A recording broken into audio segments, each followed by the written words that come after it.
Attorney General, thank you for being here, and I wanted to make sure you had time to respond. I'm going to change gears a little bit.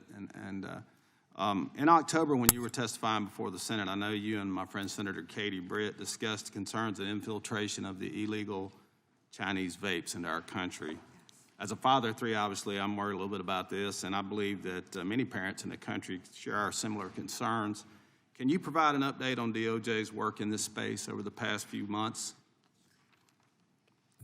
Yes, and thank you for bringing that up. We're talking about the vapes. And this should be an issue where both sides of the aisle can work together on.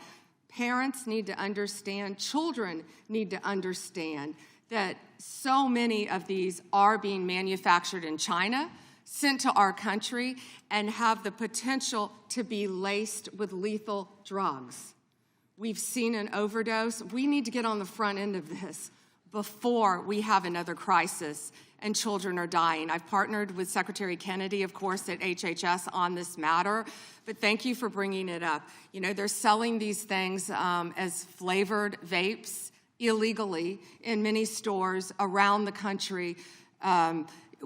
Secretary Kennedy and I actually we went and did something on this, and it was sadly the day that Charlie Kirk was assassinated.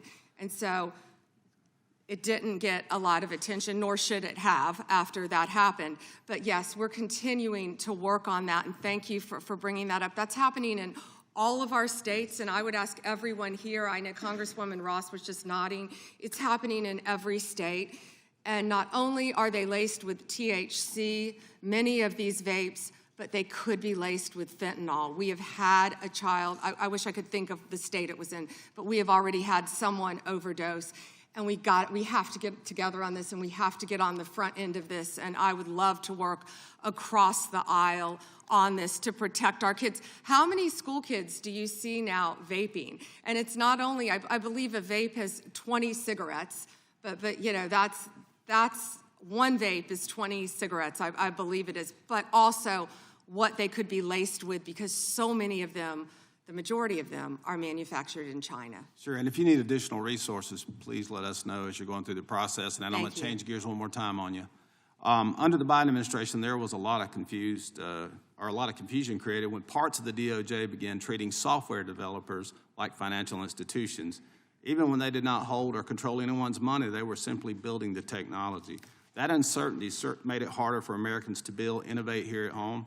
Earlier this year, the Deputy Attorney General issued a memo entitled Ending Regulations by Prosecution, a clear break from the Biden administration's approach, and I think it's important that that's a good step in the right direction, but can you talk a bit about how the DOJ is now putting that memo into practice, especially when it comes to making sure that people are just writing the software and don't control the user's funds, we don't want them treated as an unlicensed money, or they're not money transmitters, so.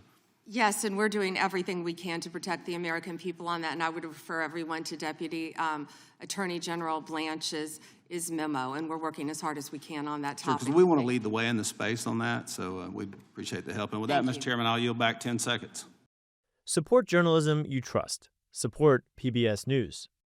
Donate now, or even better, start a monthly contribution today.